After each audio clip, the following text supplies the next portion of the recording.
이것이 복음이다. 보라, 가인을 죽이는 그 한 남자다.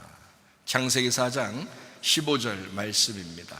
여호와께서 그에게 이르시되 그렇지 아니하다. 가인을 죽이는 자는 벌을 7배나 받으리라 하시고 가인에게 표를 주사 그를 만나는 모든 사람에게서 죽임을 면하게 하시니라. 복음을 설명하겠습니다. 이사야 53장 5절 말씀입니다. 주님이 찔리신 것은 우리 허물 때문이요 주님이 상하신 것은 우리 죄악 때문이라. 주님이 징계를 받음으로 우리가 평화를 누리게 되었고 주님이 채찍에 맞음으로 우리가 나음을 얻게 되었습니다. 고린도서 6장 2절 말씀이요 보라 지금이라. 은혜 받는 것도 구원 받는 것도 지금입니다. 예수님은 성령으로 이 땅에 잉태하셨습니다. 6월절 어린 양 예수님이 이 땅에 오셨어요. 우리의 모든 죄를 사하시려고 오셨는데 침례 받으실 때 우리의 모든 죄가 예수님에게 넘어가고, 그리고 이제 광야에서 세 가지 시험을 이기셨습니다. 그리고 3년 반 동안 아버지를 충실히 하시다가 십자가 못 박혀 돌아가시면서 죽음까지도 끝내셨습니다. 우리 보고 이제 이 땅에 태어났으니 너희가 새로 거듭나야 된다. 물과 성령으로 거듭나지 아니하면 하나님 나라를 갈 수 없다.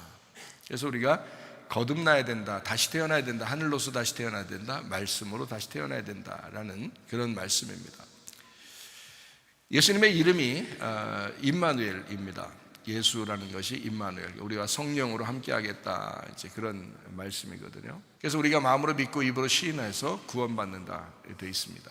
사도행전 4장 12절 말씀 보니까 다른 이름으로서는 우리에게 구원받을 만한 이름을 주신 적이 없다라고 되어 있어요. 그래서 예수님은 우리에게 구원자가 되시고 회복자가 되시고 치료자가 되십니다. 그게 구원이라는 겁니다. 예수라는 이름이죠. 예수라는 이름이 구원자, 치료자, 회복자 이렇게 되는 것입니다. 갈라디아서 2장 20절 말씀 보니까 내 믿음 말고 예수 그리스도의 믿음으로 너희가 살아야 된다라는 그런 말씀. 우리 믿음은 쓰러지죠. 늘 이제 위태롭습니다. 그런데 예수님의 믿음은 전혀 위태롭지 않죠. 쓰러지지 않습니다. 그러니까 우리 보고 예수의 이름으로 구원받아라, 너 예수의 믿음으로 살아라 그러는 거지. 그런데 예수님은 그래 분명히 우리에게 이제 부탁하실 거 아니에요. 너 거듭나야 된다. 새로 태어나야 돼. 하늘로서 새로 태어나야 돼. 말씀으로 새로 태어나야 돼. 그렇게 부탁을 하는데 우리가 늘 땅의 인생을 살려고 그러고 육체의 인생을 살려고 그러고 거듭나지 않으려고 그러고 자꾸 땅의 운명으로 살려고 그러고 뭐 이러면서 자기가 뭐 천국 가리라 이렇게 생각한다는 것은 그것도 뭐 오산이죠. 그렇게 생각을 오해하는 겁니다. 그죠? 주님은 우리에게 늘 말씀하잖아요. 성령으로 내가 함께 하겠다. 너 네 믿음은 안 돼. 네 믿음은 늘 교회 다니다가도 자꾸 쓰러져. 그러니까 예수님 믿음을 가지고 살아야 돼 라고 하잖아요. 그런데 우리가 그렇게 안 가지면서 뭘 그 구원받았다고 뭐 주장하려고 그렇게 합니까? 말이 안 되죠. 예수님 믿음으로 우리가 거듭나야 되겠다, 말씀으로 거듭나야 되겠다라는 그런 믿음을 가지셔야지. 그래서 제가 이제 이권사님한테도 같이 이야기를 나누면서 얘기를 했는데 참 구원받기가 어떤 사람은 참 힘들죠. 보면은 교만하고 힘들고 그러죠. 그런데 너무 걱정하지 않아도 되는 게 사람 힘 다 빼놓으면요 구원받기 쉬워집니다. 갑자기 병이 걸려가지고 뭐 사경을 헤맨다든지 집안이 뭐 망해서 완전히 뭐 사경을 헤맨다든지 뭐 이런 일이 뭐 벌어지면요 구원받기 쉽습니다. 그리고 중환자실에 있고 죽을 위기에 딱 되면요 구원받기 쉽습니다. 그런 사람들은요 다시 자기 힘으로 자꾸 살려고 나와가지고 그냥 뭐 좀 괜찮아지면 또 자기 힘으로 교만해지고 이렇게 살아서 그런 거지, 사실 구원받는 거는 힘 다 빼놓으면 구원받기 쉬워요. 그래서 하나님이 힘 다 빼놓아버리는 겁니다. 애굽에서 탈출시켜서 바로 가나안 땅에 안 가요. 광야에 와서 힘 다 빼놓는 겁니다.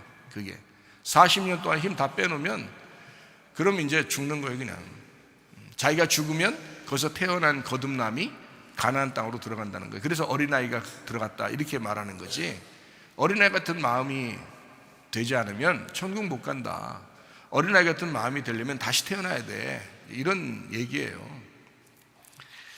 그러니까 뭐 아프다고 해서 너무 서운하게 생각하지 말고, 문제가 안 풀린다고 해서 너무 서운하게 생각할 이유가 없어요. 오히려 그걸 통해서 구원의 역사를 주시려고 하는 하나님의 계획이 있을 것이다 이 말이에요. 그걸 믿고 하나님 앞에 의지하면서 기도해봐라. 그러면 하나님께서 여러분을 좋은 길로 인도하실 것이다. 하나님은요 반드시 선한 길로 인도합니다. 반드시 마귀가 악한 길로 인도하는 거지 반드시 하나님은 선한 길로 인도하시니까 기도해서 선한 길 쪽으로 평안이 오면은 그게 하나님의 응답인 거예요. 악한 쪽으로 막 이렇게 불안하게 만들고 두렵게 만들면 그건 하나님의 응답이 아니에요. 그건 계속 기도하셔야 됩니다. 평안이 올 때까지. 그래서 평안이 오고 선한 쪽으로 인도되는 것 같다. 그럼 하나님의 응답인 줄 알면 돼요. 그것이요. 그러니까 우리 믿음으로 살지 마라 이런 거죠. 베드로전서 1장 9절 말씀이요. 믿음의 결론이 뭐냐? 영혼의 구원을 받는 것이다. 누가복음 12장 20절 말씀, 어리석은 사람은 영혼의 구원에 대해서 생각하지 못한다. 근데 여러분 우리 교회 나오시는 분들은 비가 오나 눈이 오나 교회 와서 예배 드리는 사람들은 영혼의 구원에 대해 생각을 많이 하는 사람들이거든요. 지혜로운 사람입니다. 어리석은 사람이 아니죠. 베드로전서 2장 25절 말씀, 영혼의 목자와 감독자이신 예수님에게 우리가 돌아왔기 때문이다. 베드로전서 4장 10절 말씀에 선한 청지기같이 너희가 서로 봉사해야 된다. 네 거 아니다. 다 네 거 아니다. 이거 매주마다 제가 여러분에게 강조하고 있는 얘기거든요. 네 거 아니다. 자녀도 돈도 네 거 아니다. 네 생명도 네 거 아니다. 계속 주장하는 얘기거든요. 네 남편도 네 거 아니다. 네 아내도 네 거 아니다. 다 누구 거다? 하나님 거다. 그러니까 조심스러운 거예요. 부인한테 화도 못 내는 거예요. 하나님 거니까. 무슨 말인지 알겠어요? 자녀들한테 함부로 못 하는 거예요. 왜냐면 하나님 거니까. 무슨 말인지 알죠? 이거 선한 청지기라고 했잖아요. 이거 매주마다 강조하는 그런 얘기거든요. 그렇게만 살아봐요, 여러분. 하나님 거라고만 생각하고 살아봐요. 네 생명도 네 시간도 어느 순간에 죽을 수도 있으니까. 응? 그러니까 네 생명도 네 거 아니야. 하나님 거야. 하나님이 오라 그러면 가야 돼. 그냥 까불지 말고 교만하지 마라. 응? 그렇게 매주 강조하고 있는데도 어때요? 예배 끝나고 나면 다 자기 거 같죠? 응? 내 가정, 내 돈, 내 남편, 내 아내, 내 자녀 다 자기 거 같죠? 그래 말씀을 헛듣는 거예요. 그게 말씀이 여기 들어올 때 이거를 새겨져야 되는데 말씀이 믿음하고 딱 하나가 돼야 되는데 안 새겨져. 이게 그냥 귓등으로 딱 들어버리는 거예요. 다 까먹어버리는 거예요. 금방. 참 말씀만 계속 기억난다는 말이에요. 얼마나 좋을까. 말씀만 기억난다면 얼마나 좋을까. 잠언 3장 7절 말씀입니다. 스스로 지혜롭게 여기지 마라. 여호와를 경외하며 악을 떠날지어다. 참 진리의 말씀 아닙니까? 진리의 말씀. 복음이죠. 진짜 복음. 고린도전서 10장 12절 말씀 한 걸음이라도 앞으로 전진해 나가야 된다. 너 이 정도면 됐다는 믿음이 없다. 이 정도면 됐어. 선줄로 생각하냐? 너는 넘어질까 조심하. 너 반드시 넘어져. 서 있으면 넘어지는 거야. 왜냐하면 예수님은 계속 앞으로 가고 있으니까. 말씀은 계속 앞으로 가고 있으니까 예수님과 보조를 맞추어서 말씀과 동행을 해야 되거든요. 그게 계속 앞으로 나가야 되는 거지. 정지하고 있는데 어떻게 그게 제대로 되겠어요? 금방 넘어지죠. 정지해 있으면. 그러니까 서 있으면 넘어진다. 이런 말씀입니다. 베드로전서 1장 17절 말씀이요. 나그네로 있을 때를 너 두려움으로 지내라 그랬어요. 너 인생 나그네야. 완성된 게 아니야. 나그네라고 너. 사람들이 자꾸 까먹는 것 같아요. 베드로전서 4장 7절 말씀이요. 만물의 마지막이 가까이 왔다. 그러므로 너희는 정신 차려라. 근신하여 기도하라 그랬습니다. 말씀 계속 기억하고 있다면 기도를 끊이지 않겠죠. 계속 기도하며 살겠죠. 근데 말씀이 까먹어지는데 어떡하니까. 이거 어떻게 해야 되냐고. 마귀가 계속 그러니까 노리는 거거든요. 근데 거기에 속아 넘어가는데 어떡하니까. 베드로전서 5장 8절 말씀이요. 근신하라 깨어라. 너희 대적 마귀가 우는 사자와 같이 두루다니며 삼킬 자를 찾는다. 자, 아무나 덤빌 수 없어요. 마귀도 아무나 안 덤빕니다. 삼킬만 하니까 덤비는 거예요. 자기가 넘어뜨릴 것 같으니까, 넘어뜨릴 수 있을 것 같으니까 덤비는 거지, 도저히 왔는데 넘어지지 않을 것 같으면 덤비겠어요? 넘어질 것 같으니까 덤비는 거야. 여러분, 넘어졌다면 자랑하지 마세요. 시험 들었다, 상처받았다 뭐 이런 거 자랑하지 마세요. 안 알아주니까. 그거요, 마귀가 삼킬만 하니까 들어온 거예요. 삼킬만 하니까. 그러니까 근신하라 깨어라 그러잖아요. 근신하라 깨어라 그러잖아요. 마귀가 삼킬 자를 찾으려고 하니까. 왜 거기에 넘어지냐고, 뭐하러. 그죠? 안 되겠어. 야고보서 4장 7절 말씀, 그래서 어떻게 하라고? 마귀를 대적하라고. 야고보서 4장 7절 말씀, 마귀를 대적하라 그러잖아요. 그죠? 그러니까 마귀를 대적하라는 거야. 야, 마귀가 은은사자 같이 덤벼. 그러니까 너 마귀 대적해야지. 대적하라. 그럼 어떻게 대적할 거야? 보이지도 않는 마귀를 어떻게 대적할 거예요? 막 허공에 대고 그냥 막 주먹질 할 거예요? 야, 마귀야 뭐 나가라 뭐 어쩌고 그러면서 어떻게 이기려고요? 전신갑주 입는 겁니다. 빛의 갑옷을 두르는 겁니다. 무장하는 거예요. 그럼 어떻게 무장하는 거예요? 그게 말씀이야. 그게 말씀이신 예수 그리스도를 네가 입어야 된다. 그렇게 입어. 그냥 입으면 마귀가 틈 못 타. 대신 그러니까 생각해봐요. 자, 기도에 근신하고 깨어 기도해야 돼. 자, 말씀을 계속 읽어. 말씀대로 살려고 막 해. 마귀가 어떻게 덤비겠어요? 그게 빛의 갑옷이고 그게 전신갑주인데 그거 안 하니까 덤비는 거지. 그거 안 하니까, 말씀과 기도로 거룩하지 않으니까 덤비는 거지. 생각을 해보시라고. 오늘부터 성경 읽으시기 바랍니다. 계속 읽던 사람은 계속 읽으시기 바랍니다. 기도하시기를 바랍니다. 이기는 방법이에요. 마귀를 대적하라. 그리하면 너희를 피하리라. 허공에 대고 주먹질하라는 뜻이 아닙니다. 무장해야 된다. 빛의 갑옷을 입어야 된다. 누가복음 21장 34절부터 36절까지 말씀 보니까 스스로 조심하라는 거예요. 스스로 조심하라. 그렇지 않으면 방탕함과 술 취함과 생활의 염려로 마음이 둔하여진다. 뜻밖의 그날이 덫과 같이 너희에게 임할 것이다. 이날은 온 지구상에 거하는 모든 사람에게 임한다. 이러므로 너희는 장차 올리 모든 일을 능히 피하고 인자 앞에 서도록 항상 기도하며 깨어있으라 하신다. 이해가 되시겠어요? 모든 사람에게 다 같이 임하는, 자, 생활의 염려로, 술 취함으로, 방탕함으로 이상하게 마음이 둔해진단 말이에요. 하나님 말씀에 대해서 살려고 예민하게 막 주님의 말씀대로 살려고 하는데 이상하게 둔해진다고요. 자기도 모르게 말씀은 다 까먹어버리고요. 그냥 막 생활이 둔해진다고요. 그러니까 그날이 갑자기 덫과 같이. 덫을 놔봤어요? 쥐 덫 같은 거 놔봤어요, 여러분? 쥐 덫 놓으면요, 쥐가 어느 날 잡혀요. 술 취했는가 봐. 쥐가 방탕했는가 봐. 쥐가 생활의 염려로 돌아다녔는가 봐. 갑자기 딱 잡힙니다. 짹짹거립니다. 그날이 덫과 같이 너를 물을 것이다. 덫을 이미 쳐놓고 있어요. 이게 마귀가 이미 덫을 앞에 다 쳐놓고 있다고. 근데 생활의 염려로 방탕하지 아니하고 술 취함으로 방탕하지 않으면 마음이 둔하지 않으니까 예민하게 항상 조심하면서 피해 다니는데, 어느 날은 갑자기 생활의 염려가 있는 거예요. 갑자기 방탕한 거예요. 갑자기 술 취하는 거야. 뭔가 정신이 해롱해롱 하는 거야. 갑자기 거기 걸려버리는 거예요.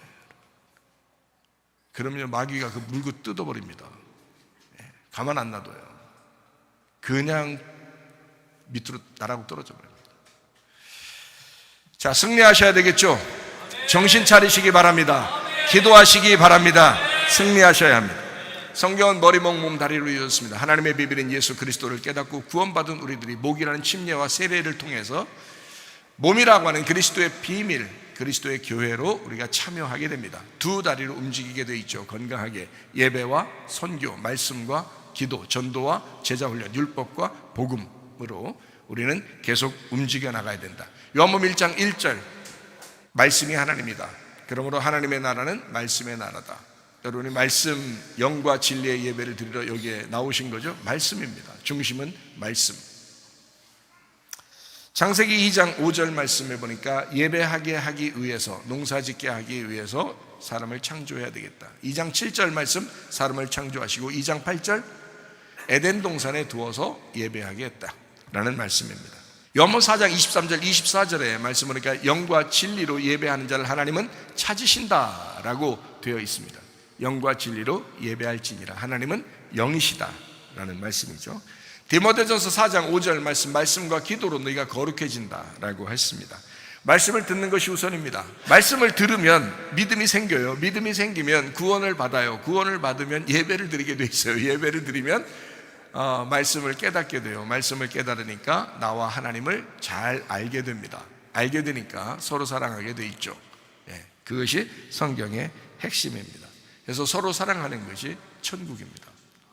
교회에서 서로 사랑하는 게 천국이고요. 가정에서도 서로 사랑하는 게 천국입니다. 이거 만들자는 거 아니에요. 가정과 교회에 천국을 만들자. 어떻게 하면 천국이 돼요? 사랑하면. 근데 그냥 사랑할 수 있나요? 하나님을 깨달아야죠. 하나님을 알아야, 그 하나님이 사랑이니까 하나님을 알아야 사랑이, 진짜 사랑이 나오는 거죠. 겉으로 뭐 사람들의 사랑을 얘기하는 게 아니잖아요. 하나님의 사랑을 얘기하는 거죠. 하나님의 사랑을 우리가 사랑해야 된다.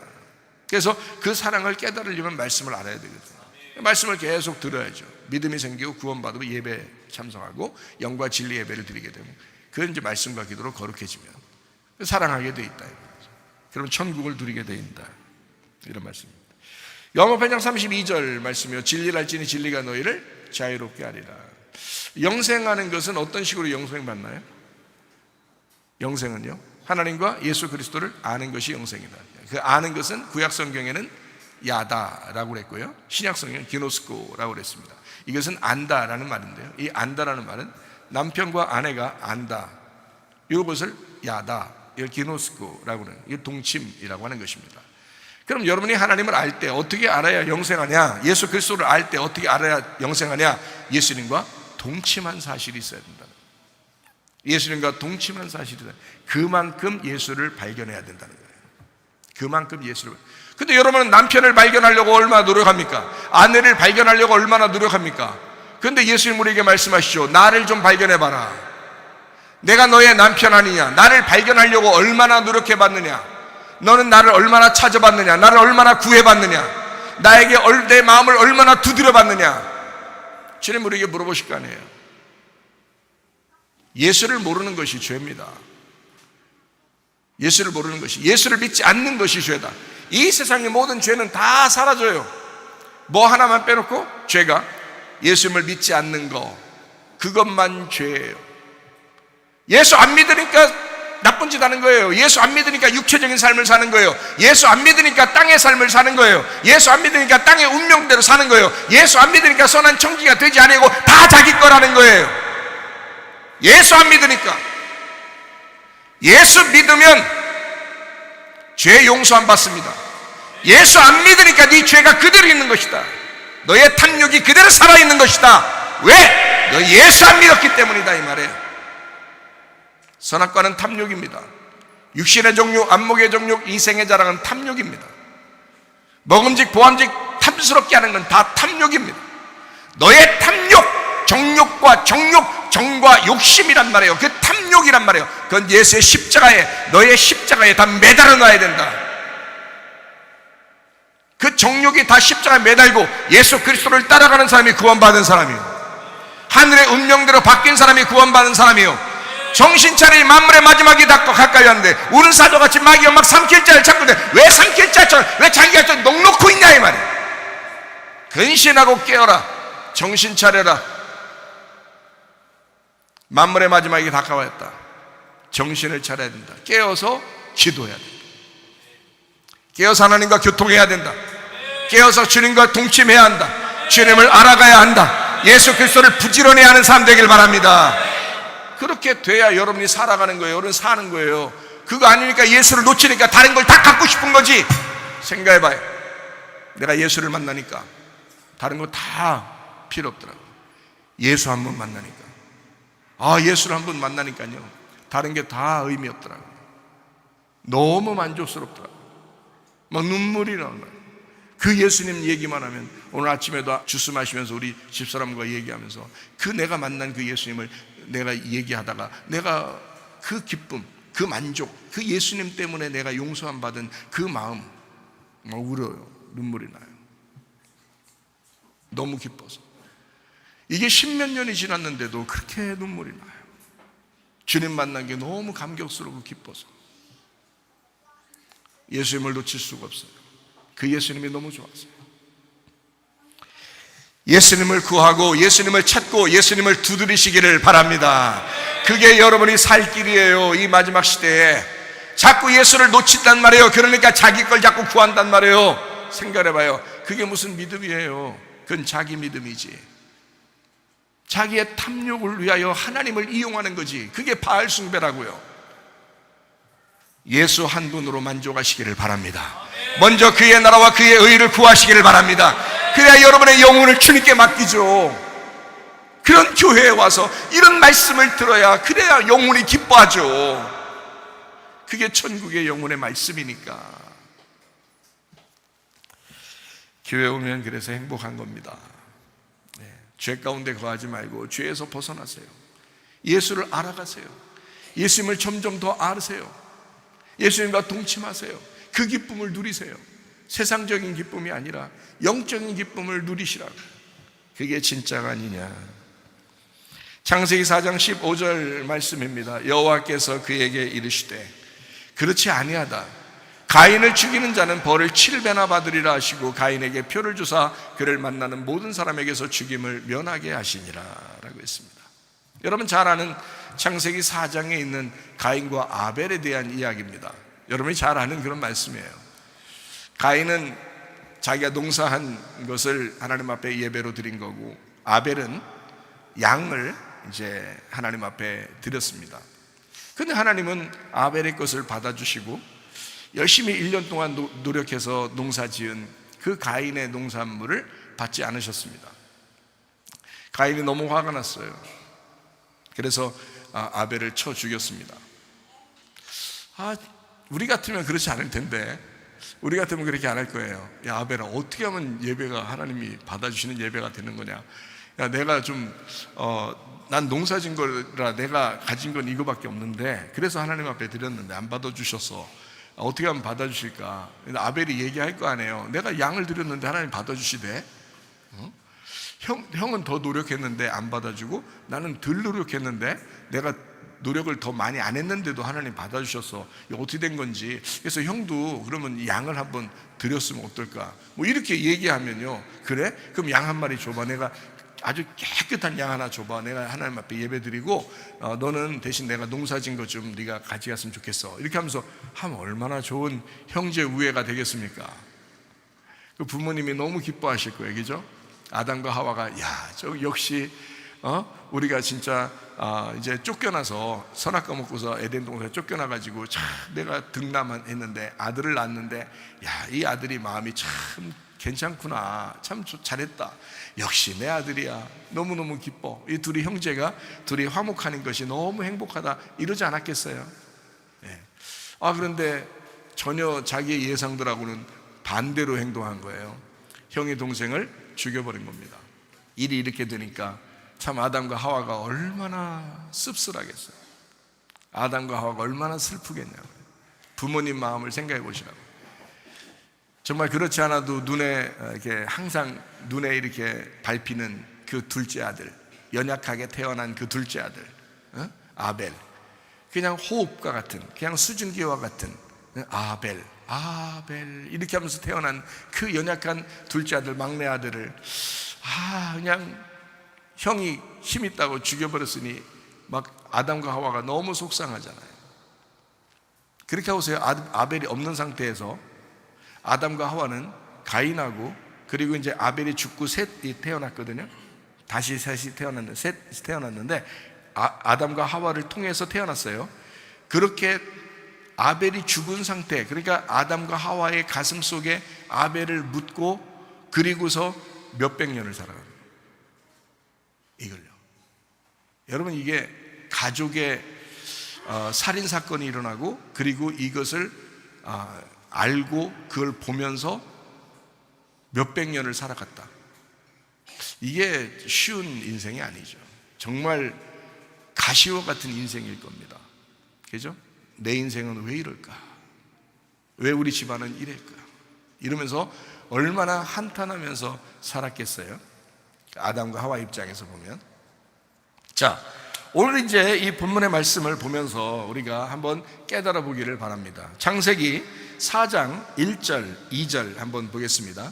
아담이 그의 아내 하와와 동침함에 야다입니다. 이게 알았단 말이에요. 하와가 임신하여 가인을 낳고 이르되 내가 여호와로 말미암아 등남하였다 하니라.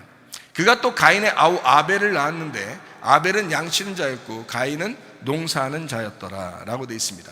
자, 1절 말씀에 보니까 등남했다라고 했습니다. 이 등남했다, 이게 카인이라는 단어고요. 등남했다는 말이 카나 이쉬라는 단어입니다. 등남했다. 남자가 이제 이쉬니까 여자는 이슈하고요. 등남했다. 그래서 카나 이쉬라는 그런 단어입니다. 그럼 이게 이제 왜 중요하냐면 아담과 하와가 선악과를 먹고 쫓겨나서 첫 번째 낳은 아들이에요. 그러니까 이 아들을 낳아서 가인이다 라고 했지만 그 가인이라는 말 하면서 뭐라고요? 등남했다 라고 이렇게 쓴 거거든요. 그러면 이제 여기에 숨은 뜻이 있는 거예요. 자, 가인이라고 하는 사람을 낳았는데 이걸 등남했다 표현했습니다. 카나 이쉬라고 했습니다. 자, 이게 뭐냐면요, 이런 뜻이에요. 자, 이 뜻을 제가 이제 풀어서 설명을 해볼게요. 이 뜻이 무슨 뜻이냐면 바로 세우기 위해서 조성하여 획득하고 소유해서 가축을 돌보도록 가르치고 시기심을 유발하는 남자, 이런 뜻입니다. 다시 말할까요? 자, 카나 이쉬라고 하는 이 단어가요, 카나 이쉬는 남자라는 단어입니다. 카나라는 게 어떤 의미를 가지고 있냐면 바로 세우기 위해서 조성하고 획득하고 소유해서 가축을 돌보도록 가르치고 시기심을 유발하는 남자라는 단어입니다. 그러니까 아담과 하와는 쫓겨나면서, 선악과 먹고 쫓겨나면서 뭘 깨달았을까요? 동물을 키워서 그 가죽옷을 입었던 자기들을 생각하고 동물을 키워서 하나님 앞에 올려드리는 예배를 드려야 된다라는 것을 알았던 사람들이에요. 그래서 등남했다, 드디어 예배자를 찾았다, 이 말이에요. 무슨 말인지 좀 이해가 되겠어요? 자, 좀 더 설명을 합니다. 선악과 먹고 첫 번째 낳은 아들이에요. 그러니까 우리는 이 가인하고 뭐하고 연결이 되냐면 선악과를 먹고 난 다음에 첫 번째 아들이기 때문에 선악과의 사정을, 그리고 선악과 먹고 쫓겨난 그 상태를 아담과 하와가 너무나 잘 아는 거예요. 자기들이 너무 자기를 잘 아는 거예요. 그러니까 자기의 상태를 낳았다, 이 말이에요. 가죽옷을 깨닫고 자기의 상태를 낳았다, 그게 등남했다, 드디어 낳았다, 이 말이에요. 그게 아담과 하와가 동침하여 낳은 열매가 되었다, 이 말입니다. 자, 아벨은 또 뭐냐? 아벨은 헤벨이란 단어입니다. 덧없는 이란 단어예요. 덧없는, 수증기, 텅 빈, 공허, 이런 단어예요. 그 뜻이요, 헤벨이란 단어가요. 그러면 여러분 생각해요. 여러분이 자식을 낳았어요. 하나는 가인, 하나는 아벨, 이름을 지어야 되는데 둘을 이름을, 형하고 동생을 이렇게 이름 짓는 사람이 있겠어요? 여러분 같으면 하나는 내가 등남하였다, 이를 통해서 하나님 앞에 다시 나아갈 수 있겠다라고 가인이라는 이름을 지었고, 또 하나는 아벨, 이거 잘못하면 죽을 것 같아요. 이거는 텅 빈 놈이야. 이건 없는 것과 마찬가지야. 이거는 수증기와 같아. 이거는 숨 쉬면 바로 사라지는 그런 호흡과 같아. 아벨, 이렇게 지었어요. 그러니까 한 놈은 살 것이다 라고 지었고 한 놈은 죽을 것이다 라고 지은 거예요. 자, 이름을 이렇게 짓는 부모가 있겠어요? 없겠죠. 둘 다 소중하죠. 다 내리사랑이니까 점점점 내려가면서 점점 더 사랑하고 더 애착을 느끼는 게 그게 부모의 마음인데요. 그런데 이름을 가인, 아벨 이렇게 지었습니다. 이름부터 짓는 것부터 벌써 뭔가 성경을 가르쳐 주고 싶어 하는 하나님의 마음이 여기에 들어있더라라는 얘기입니다. 자, 그러면 저는 여기서 이제 무엇을 발견하느냐, 창세기 4장 14절을 한번 보겠습니다. 주께서 오늘 이 지면에서 나를 쫓아내시온즉 내가 쥐의 낯을 배웁지 못하리니 내가 땅에서 피하며 유리하는 자가 될지라. 무릇 나를 만나는 자마다 나를 죽이겠나이다. 이게 누구 고백이냐면 가인의 고백이에요. 내가 아벨을 죽였으니 나를 만나는 자가 나를 죽일 것입니다 라는 그런 말이거든요. 자, 여기서 나를 발견하는 자가, 나를 만나는 자, 나를 발견하는 자가 나를 죽일 것이다. 나를 발견하여 나를 만나는 한 남자가 나를 때려 죽일 것입니다 라는 단어입니다. 이 말이요. 나를 발견하고 나를 만나는 자가, 그 한 남자가 나를 때려 죽일 것입니다 라는 그런 말이에요. 자기가 아벨을 때려 죽였거든요. 그러니까 이렇게 하나님 앞에 얘기하는 거예요. 하나님, 나를 발견하여 나를 만나는 어떤 한 남자가 나를 발견하게 되면, 내가 누군지를 알게 되면 나를 때려 죽일 것입니다. 이런 고백입니다. 제가 이게 성경을 이렇게 주님 만나서 다시 깨닫고 그랬다고 그랬잖아요.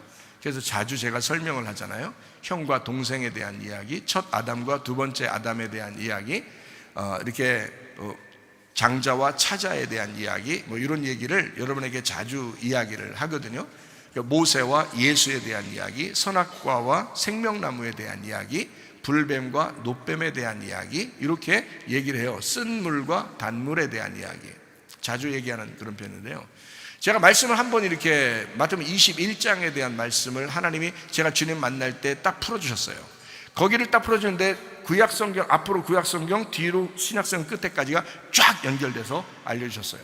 이게 마태복음 21장에 나와 있는 형과 동생에 대한 이야기거든요.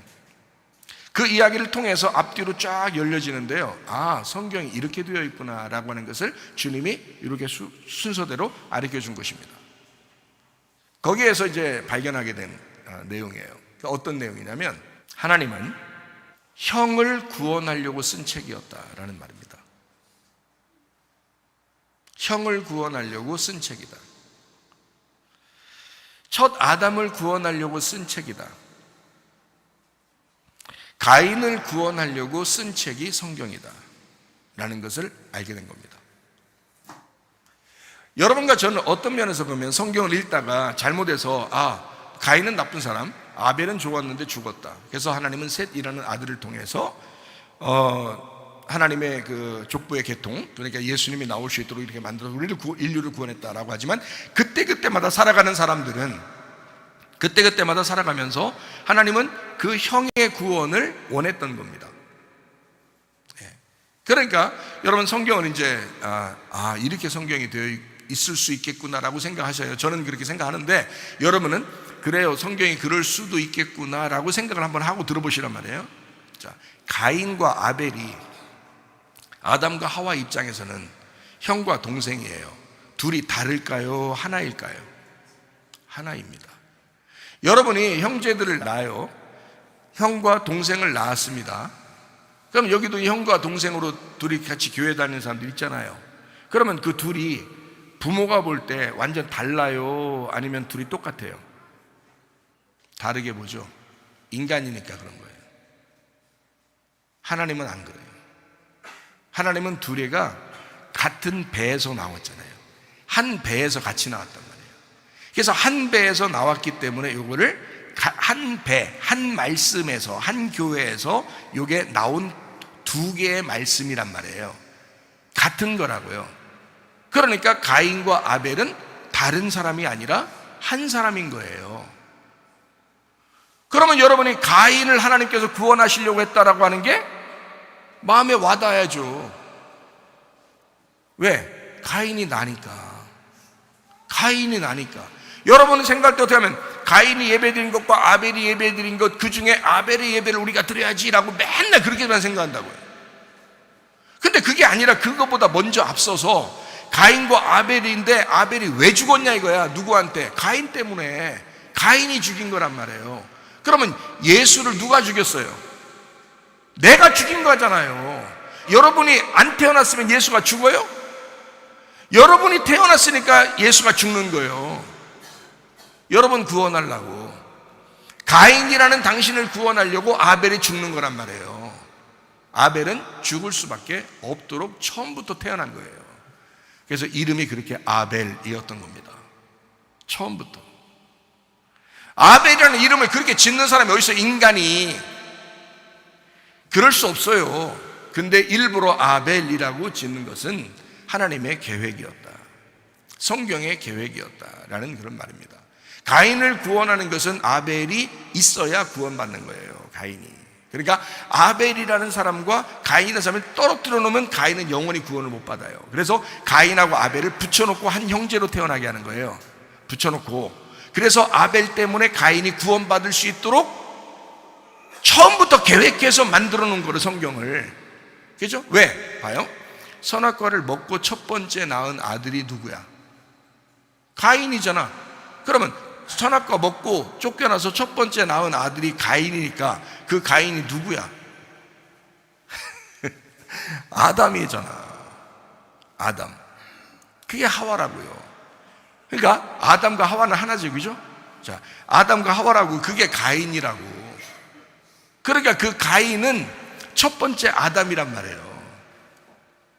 근데 이 첫 번째 아담을 구원하려니까 누가 와야 돼? 아벨이 와야 되는 거야. 아벨이 내려와야 되는 거예요. 그래야 가인이 구원받는 거예요. 자, 가인이 아벨을 때려 죽였어요. 자, 때려 죽이는 것이 없었다면 하나님을 만날 수 있었을까? 못 만나요. 아담과 하와가 동침하여 가인과 아벨을 낳았고, 그 다음에 하나님이 처음부터 가인과 아벨을 사랑해서 나타나셨더라라는 말이 있었어요, 성경에? 없어요. 안 나타나요. 아담과 하와가 선악과를 먹기 전에 하나님이 나타났어요, 안 나타났어요? 안 나타나요. 선악과를 먹으니까 나타나는 거예요. 왜 나타나요? 왜 나타나요? 선악과 먹은 사람에게 왜 나타났어요? 혼꾸녕 내주려고? 구원해 주려고 나타나는 거예요. 가죽을 입혀주려고 나타나는 거예요. 자기가 죽음으로써 자기 껍질을 입혀주려고 그러는 거예요. 그러려고 나타난 거잖아요. 이해가 돼요? 그러면 가인과 아벨에서 가인이 아벨을 죽이기 전에는 하나님이 나타나, 안 나타나? 안 나타나요. 아벨을 죽이니까 나타나는 거예요. 왜 나타났어요? 가인 구원해 줘야 되니까. 자, 성경을 좀 이해하시겠습니까? 가인을 구원해 줘야 되니까 하나님이 나타날 수밖에 없는 거예요. 이거를 이제 우리가 성경을 통해서 발견하게 되는 것입니다. 자, 창세기 4장 14절 말씀이요. 나를 발견하는 자, 나를 만나는 자가 나를 때려 죽일 것입니다. 자, 맞자입니다. 발견하다, 만난다, 나온다 라는 말입니다. 맞자. 하라그, 때려 죽일 것이다. 그냥 죽이는 게 아니라 때려 죽일 것이다. 내가 죽인 방법으로 똑같이 나를 때려 죽일 것입니다 라는 그런 말입니다. 나를 위해서 오는 한 남자가, 나를 위해서 오는 한 남자가, 여기에 나오는 이 남자는 이쉬입니다. 남자가. 자, 이 남자는 어떤 남자일까요? 율법의 남자입니다. 심판의 남자입니다. 우리를 심판하기 위해서, 그는 심판하기 위해서 왔지만 자기가 심판을 받으시고 죽으시는 예수님이십니다. 나를 찾아오시는 그 남자, 그게 누구 때문에 온 거예요? 가인 때문에. 가인이라는 한 남자가, 자기를 잘 아는 한 남자가 나타날 것이다. 가인이 아벨을 죽였습니다. 그 아벨이 나타날 것이다. 어떤 사람이 왜 TV 같은 데 이렇게 보면은, 영화 같은 데 보면 어때요? 어떤 사람을 죽여요. 그럼 막 꿈에도 막 나타나죠. 꿈에도 막 나타나가지고 네가 날 죽였지 막 이러면서 나타나, 계속 쫓아다니는 어떤 한 남자. 가인이 아벨을 죽였는데 그 아벨이 계속 쫓아다녀요, 자기를. 그 율법이, 그 심판이, 그 예수가, 자기 때문에 오셔서 죽어야 할 그 예수가 자기를 쫓아다니는 거예요. 그 한 남자가 와서 나를 때려 죽일 것입니다. 나를 발견하게 되면, 다시 말하면 내가 그 죄를 깨닫게 되면, 내가 나를 깨닫게 되면, 내가 나를 발견하게 되면, 그 남자가 나를 발견하게 되면, 나를 만나게 되면 나를 때려 죽일 것입니다. 자, 여러분, 율법에 의하여 죽임당하지 않는 사람들은 아직 율법을 제대로 발견하지 못해서입니다. 여러분 자신을 아직 발견하지 못해서입니다. 율법이 여러분을 때려 죽일 정도가 돼야 우리 하나님이 여러분을 구원하시는 거예요. 하나님의 말씀이 여러분 예수 그리스도를 내가 죽였구나라고 하는 것을 내가 스스로 깨닫고, 내가 예수를 내가 죽인 사람이구나라고 하는 것을 깨달을 때 그 말씀이 나를 죽이는 거죠. 그렇게 쫓아다닐 것입니다. 나를 죽이러, 이런 말입니다. 창세기 4장 15절 말씀입니다. 여호와께서 그에게 이르시되 그렇지 아니하다. 이거 굉장히 부드러운 말입니다. 그렇지 아니하다 이런 말이 아닙니다. 가인아, 그렇지 아니하다. 그렇지 않아. 네가 나를 오해한 거야. 네가 나를 잘 몰라서 그래. 네가 몰랐을 때, 나를 몰랐을 때 그렇게 한 거야. 여호와께서 그에게 이르시되 그렇지 아니하다. 가인을 죽이는 자는 벌을 7배나 받을 것이다 하시고 가인에게 표를 주는 거예요. 자, 어떤 표를 줬는지는 모르죠. 그죠? 그냥 표를 주신 거예요. 증표를 준 겁니다. 그를 만나는 모든 사람에게서 죽임을 면하게 하시니라. 원래 하나님의 입장에서는요, 율법적으로 보면 죄를 죄대로 그대로 갚아주셔야 되는 거거든요. 그죠? 그래야 심판이잖아요. 그런데 너 그 죽임을 면하게 해줄게 그러는 거예요. 그런 하나님. 어떻게 면할 수 있나요? 그 죄의 죽음을 누군가 대신 죽으면, 너를 대신해 누군가 죽으면 너는 그 죄의 값을 면하게 될 것이다. 이런 말이거든요. 자, 제가 여러분에게 정확하게 얘기합니다. 가인을 죽이는 그 한 남자는 벌을 7배로 하나님이 갚아주실 것이다. 한마디로 말하면 너 건들지 못하도록 너를 죽이는 자를 하나님이 7배로 갚아서 죽여버릴 것이다 라는 말입니다.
가인을 위해서 7배로 죄의 값을 받으신 분이 예수님밖에 없습니다. 내가 받아야 할 그 죄의 값을 위해서 7배로 받으신 분 예수님밖에 없습니다. 벌을 7배로 갚아줄 것이다 라고 하는 것은요, 7배라는 게 쉐바라는 단어입니다. 완전하게 맹세하여 7의 배수로 죽여버릴 것이다 라는 말입니다.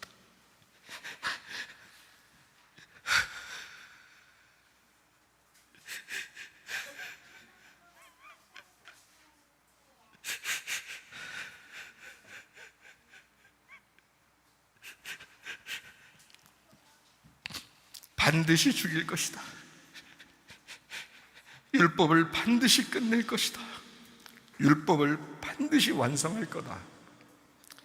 가인인 나를 위해서 오신 예수를 아벨이 죽은 것처럼 반드시 완전히 죽여버릴 것이다. 이건요, 하나님의 눈물입니다. 하나님의 눈물이에요.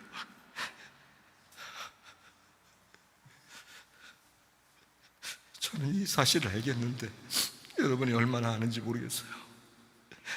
이건 하나님의 눈물입니다. 가인아, 그렇게 너를 죽일 자가 나타나도 넌 죽지 않을 거야. 너를 죽이는 그 자를 내가 완전히 죽일 거야. 그게 내 아들이야. 그게 내 아들이야. 너를 위해서 내가 진짜 맹세하여 완전히 죽어버릴 거야. 그런 말입니다. 가인을 사랑하고 구원하시려고 하는 주님의 마음, 하나님의 눈물, 가인 같은 살인자, 죄인인 나를 살린다고 하나님이 직접 아들로 죽겠다고 하는 선포입니다. 하나님 아버지의 마음, 하나님의 눈물입니다.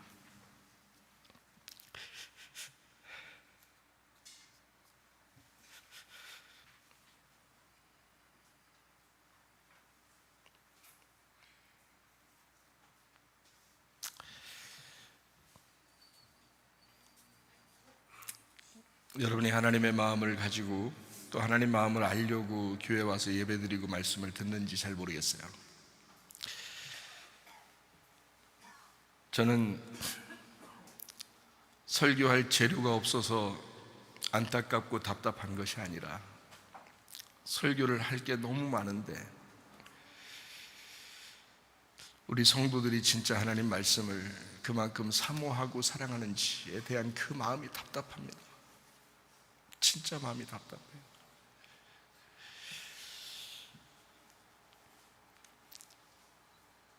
주일날 제가 가슴이 먹먹한 것은 바로 그 때문입니다.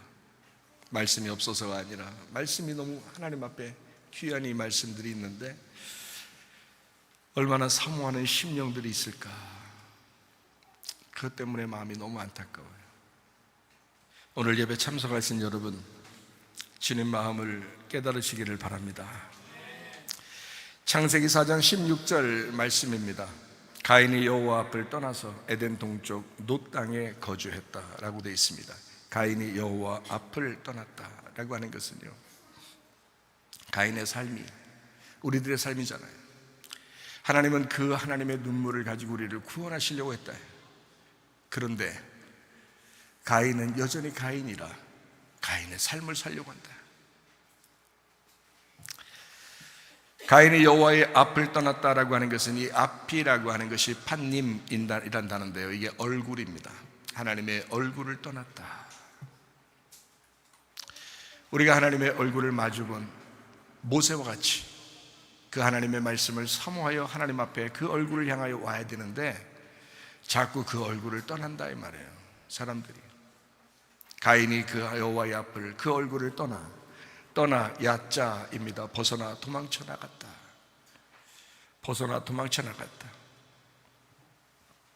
에덴 동쪽 놋 땅에 거주했다. 에덴 동편입니다. 에덴 동편 키드마, 앞에 동쪽에 전면에, 그러니까 하나님에게서 앞에 있는 이런 말입니다. 에스겔 8장 16절 말씀해 보니까 그가 또 나를 데리고 여호와의 성전 안뜰에 들어가시니라. 보라, 여호와의 성전 문 곧 현관과 제단 사이에서 약 25명이 여호와의 성전을 등지고 낯을 동쪽으로 향하여 동쪽 태양에게 예배하더라. 하나님을 떠나 에덴 동편에 있는, 창세기 2장 8절입니다. 여호와 하나님이 동방의 에덴의 동산을 창설하시고 그 지으신 사람을 거기 두시니라. 동방의 에덴 동편. 자, 다시 말하면 이게 성경에 하나님께서는 에덴 동산을 창설하시고 여기에 그냥 그대로 있는 게 아니에요. 하나님은 처음부터 여기에 뜰, 성소, 지성소 이렇게 하나님은 단계별로 올라가도록 그렇게 예배하도록 만드신 겁니다. 하나님의 계획이에요. 놋 땅에 거했다고 창세기 4장 16절에 말씀하고 있거든요. 구원을 약속받았는데도 떠납니다. 구원을 약속받았는데도, 이거는 가인을 죽이겠다고 하는 말이 아니라 가인을 살려주겠다고 하는 그 약속을 받은 거예요. 근데도 떠나는 겁니다. 잘 생각해 보세요. 그게 인간들이에요. 그게 사람의 습성입니다. 여전히 하나님을 떠나요. 놋 땅에 거했다. 놋이라는 게 노드라는 단어인데 이게 누드라는 단어 같은 건데요, 방랑하고 유리하며 한탄스럽게 슬퍼하는 땅에 거했다라는 단어입니다. 다시요, 방랑하고 유리하며 한탄스럽게 슬퍼하는 땅에 거했다라는 단어예요. 이게 놋 땅에 거했다라는 단어예요. 그러니까 한마디로 말하면 슬퍼하는 자가 되었다. 당연하죠? 자, 무슨 말이냐면 에덴 동편에서 자, 에덴을 마주하고 자, 떠나서 어떻게 될 거예요? 이 가인이 슬퍼하며 한탄했다. 여러분, 성경에 보면 수고하고 무거운 짐진 자들은 다 주님에게 와야 되죠. 그러면 주님이 쉬게 한다 그랬잖아요. 그러면 지금 한탄스럽고 고통스러워하는 이 모습은 어떤 모습이에요? 예, 율법적으로 슬퍼하고 한탄스러워 수고하는 자란 말이에요. 그렇게 살고 있다라는 말입니다.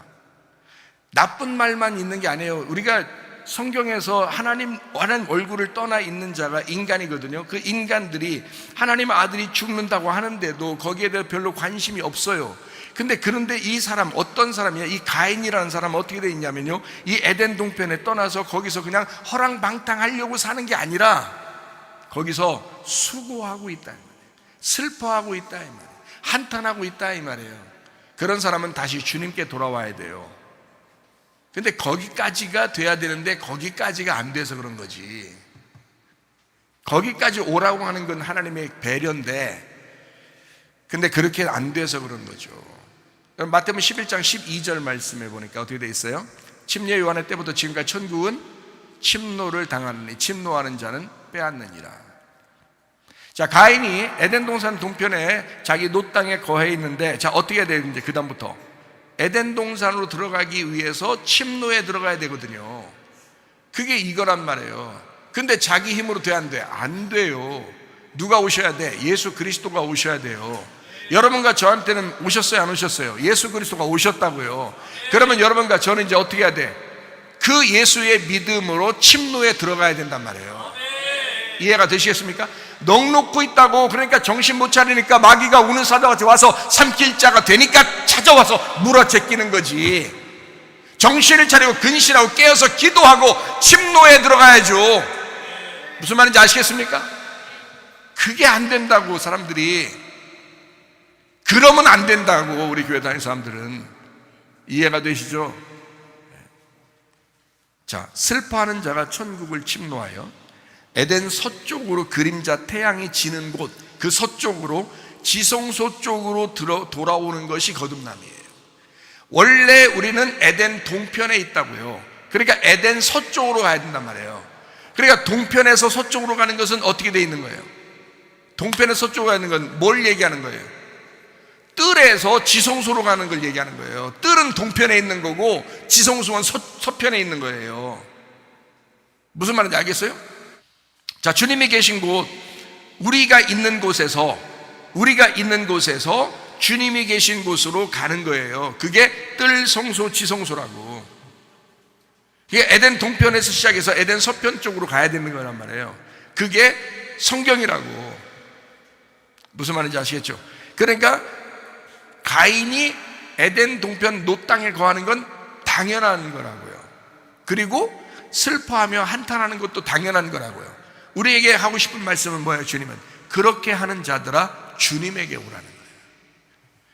주의 믿음을 가지고 와라 이거야. 천국을 침노에 들어가야 된다. 무슨 말인지 아시겠어요?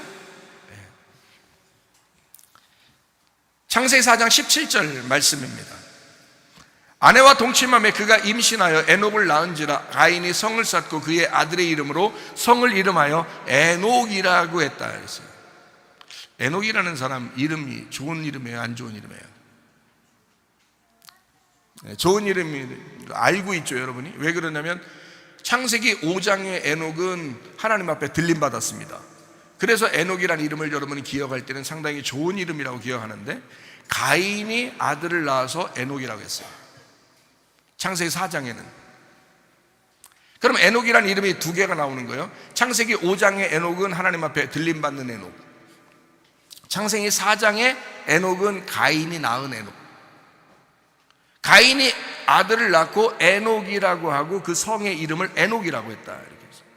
그럼 이제 에녹이라는 이름을 우리가 확인해야 되겠죠. 무슨 이름인지. 에녹이라는. 가인이 한 여자와 동침했다. 그 이슈아입니다. 가인이 이슈아하고 동침하여 야다, 서로 몸과 마음으로 알았다 이 말이에요. 그리고 한 아들 에녹을 낳았다. 에노크, 하노크라는 단어인데요, 이게 봉헌된이라는 이름입니다. 봉헌된 이름. 가인은 아는 거예요. 이제 알게 된 거예요. 그래서 봉헌해야 된다. 이 아들을 낳아 이 아들을 봉헌해야 된다라고 하는 걸 거기까지 아는 거예요. 이름을 아는 거예요. 여러분이 예배드리는 모습과 좀 같죠? 예배드릴 때 하나님 앞에 뭔가 봉헌해야 된다라고 생각하고 오잖아요. 여러분이 똑같아요. 가인도 똑같은 마음을 가지고 예배하려고 하는 마음을 갖고 아들을 낳았다. 아들을 이름을 에녹이라고 했다. 자기를 대신하여 봉헌된 한 아들, 선악과 먹고 아담과 하와가 낳은 첫 아들 가인이 첫 아들을 낳아서 에녹이라고 했다. 다시 말하면 하노크, 봉헌된 아들이다. 이 아들은. 자, 아담과 하와가 선악과 먹고서 첫 번째 낳은 아들이 가인이잖아요. 아, 내가 득남하였다라고 했죠. 근데 이 가인이 아들을 낳아서 이젠 어떻게 하나님을 알게 됐으니까, 하나님 만났었으니까, 자, 뭐라고 해요? 아, 나를 대신에 봉헌된 아들을 낳았다. 똑같은 입장이죠. 에녹. 선악과 먹기 전에도 아이가 태어났겠죠. 그렇게 생겨난 사람 중에 한 여자 이샤를 만나서 가인이 첫 아담의 길을 가게 됩니다. 또 다른 가인을 위해서 죽을 아벨이 필요하겠죠. 아담과 하와가 가인을 낳았어요. 죽을 아들 아벨이 죽었잖아요. 그러면 가인이 이 사실을 깨달았어. 그래서 가인이 떠나가지고 거기서 자기를 위해서 또 죽을 아들이 필요하겠죠. 그게 에녹이라고요. 에녹. 그래서 봉헌된 에녹이다 라고 이름을 지은 거란 말이에요. 그리고 가인은 계속 자기의 길을 걸어갑니다. 그게 문제인 거예요. 그냥 죽어버렸어야 되는데 자기의 길을 계속 걸어갑니다. 그게 가인의 특징입니다. 인류가 지금 가고 있는 길이 그렇습니다. 잘 생각해봐요. 교회를 나왔지만 교회가 자기의 성과 같은, 내가 여기 교회 나왔으니까 됐지 뭐, 이런 말씀 들었으니까 됐지 뭐 하면서 만족해하는, 자기의 성을 꾸리는, 자기의 것을 꾸리는 그런 교회 다니는 사람들이 어디 한둘인가. 가인이라고 하는 사람은 에녹이라는 사람을 낳아서 이가 나를 위해서 봉헌된 자다라고 이름을 지어놨는데 결국 자기의 성을 만들고 있더라. 그게 교회 다니는 사람들의 특징입니다. 언제까지 이렇게 되는가? 셋을 통해서 에녹이 나올 때까지, 셋을 통해서 또 다른 진짜 에녹이 나올 때까지 그렇게 살아가는 모습이 앞에서 나오는 거예요. 그게 창세기 4장입니다. 창세기 5장의 에녹이 진짜 에녹이죠. 하나님의 에녹. 가인의 후손은 족보로 잠시 기록되어 있을 뿐 하나님의 생명책으로는 기록되지 않습니다. 그래서 가인의 족보는 거기까지 하고 끝나요. 그리고 하나님의 셋, 그러니까 아벨 대신으로 셋이 나왔어요. 아담과 하와를 통해서 셋이 나오고 그 셋을 통한 하나님의 족보가 하나님의 생명책에 계속 기록이 되는 것입니다.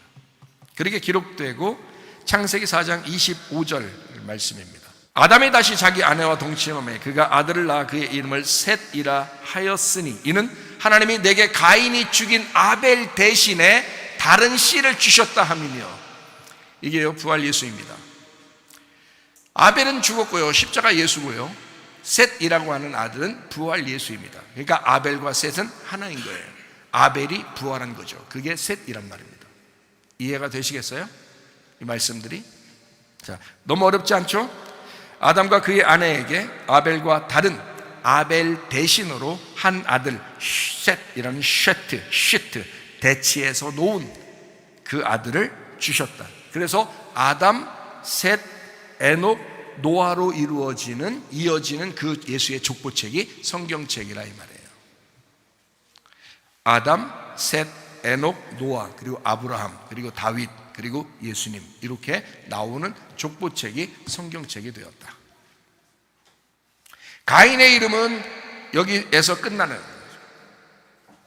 나머지는 다 셋의 자손으로 성경이 기록되어 있다. 생명책이죠. 여러분 어떤 예배를 드릴 것인가? 교회 왔어요. 여전히 가인의 예배를 드릴 것인가? 교회를 마치 자기의 어떤 그 은신처처럼 자기의 성으로 아는 그 에녹으로 예배하는 그런 사람이 될 것인가? 아니면 셋의 아들, 진짜 부활한 예수 그리스도가 우리의 마음속에 깊숙이 있어서 아벨 대신에, 다시 말하면 아벨을 대치하여 또 다른 아벨을 내 속에 주신, 십자가 예수를 대신하여 부활의 예수를 주신 그 에녹을 내 속에 품고 예배할 것인가? 그 셋으로 이어지는 그 에녹에 봉헌된 그 예배를 드리다가 주님 만날 것이냐? 여러분과 제가 정확하게 아셔야 된다. 창세기 4장 25절의 말씀을 분명히 아시겠죠? 하나님은 아벨 대신에 셋이라는 아들을 주었다. 자, 창세기 5장 24절 말씀입니다. 셋의 아들, 셋의 자손 에녹이 나옵니다. 에녹이 하나님과 동행하더니 하나님이 그를 데려가심으로 세상에 있지 아니하였더라. 셋의 자손 에녹이 하나님과 동행하였더라. 할라크, 보조를 맞춰서 함께 걸어가기. 하나님이 데리고 가셔서 라카흐, 취하여 빼내가셨다라는 말입니다. 예수님이 부활 승천하셨죠. 세상에 있지 않았다. 아인, 존재하지 않고 사라져 없어졌다라는 말입니다. 예수 그리스도께서 부활 승천하심으로써 우리에게 보이지 않아요. 그러나 하나님의 성령이 우리에게 있단 말이죠. 하나님의 성령이 예수 그리스도이신데 우리 가운데 거하셨다. 예수님은 십자가 못 박혀 돌아가시면서 모든 것을 다 이루시고 봉헌되셨습니다. 그게 에녹입니다. 십자가 못 박혀 돌아가시면서 다 봉헌돼 사라져버리신 분, 그분이 여기에 나오는 창세기 5장 24절에 에녹, 하나님과 동행하다가 사라져버리는 요한복음 19장 30절 말씀입니다. 예수께서 신포도주를 받으신 후에 이르시되 다 이루었다 하시고 머리를 숙이니 영혼이 떠나가시니라. 예수의 죽음으로 죽을 예수의 생은 끝났다라는 말이 에녹이 하나님과 동행하다가 사라졌다라는 말과 같은 거죠. 모든 일이 이루어졌다. 예수가 완성했다. 다 이루었다라는 말입니다. 무슨 말인지 아시겠죠? 창세기 5장 24절의 말씀은 에녹이 봉헌되었다. 완전히 봉헌되었다. 하나님과 동행하다가 완전히 봉헌된 사람이 되었다. 어떤 예배를 여러분이 드리길 원하시는가? 하나님은요, 우리를 구원하고 싶어서, 하나님 우리의 행복을 위해서, 하나님 우리를 치료해 주기 위해서, 하나님 우리를 회복시키기 위해서 하나님이 우리를 만나시는 겁니다. 여전히 우리는 가인과 같아서 인류가 가는 그 길을 따라서 여전히 우리는 하나님의 얼굴을 벗어나려고 하지만, 그러나 하나님은 계속 우리를 추적하여 결국에는 하나님에게 돌아오도록 합니다. 그게 하나님의 말씀이에요. 하나님의 눈물을 여러분이 보셨습니까? 하나님의 눈물 안에서 주님께 돌아오시기를 바랍니다. 베드로전서 1장 17절 말씀, 나그네로 있을 때를 두려움으로 지내라 했습니다. 나그네로 있을 때를 두려움으로 지내라. 베드로전서 4장 7절 말씀입니다. 만물의 마지막이 가까이 왔다. 정신을 차리고 너희가 근신하여 기도하라. 베드로전서 5장 8절 말씀, 마귀가 우는 사자와 같이 두루다니며 삼킬 자를 찾는다. 너희가 근신하라, 깨어라. 야고보 4장 7절 말씀, 그런즉 너희는 하나님께 복종할지어다 마귀를 대적하라. 그리하면 너희를 피해갈 것이다. 누가복음 21장 34절부터 36절까지 말씀 읽고 마치도록 하겠습니다. 너희는 스스로 조심해라. 그렇지 않으면 방탕함과 술 취함과 생활의 염려로 마음이 둔하여지고 뜻밖의 그날이 덫과 같이 너희에게 임할 것이다. 이날은 온 지구상에 가는 모든 사람에게 임할 것이다.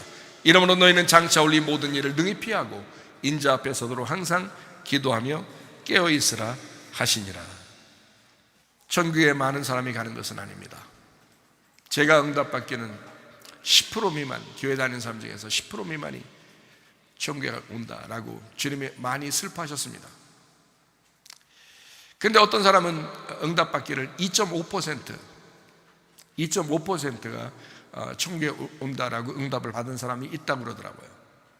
근데 저는 제가 응답 받은 걸 얘기할 수밖에 없으니까 10% 미만, 교회 다니는 사람 중에 10% 미만이 하늘나라에 온다. 그래서 주님이 많이 슬퍼하셨다. 아벨의 예배를 받으신 것은 가인을 구원하기 위한 하나님의 계획이었습니다.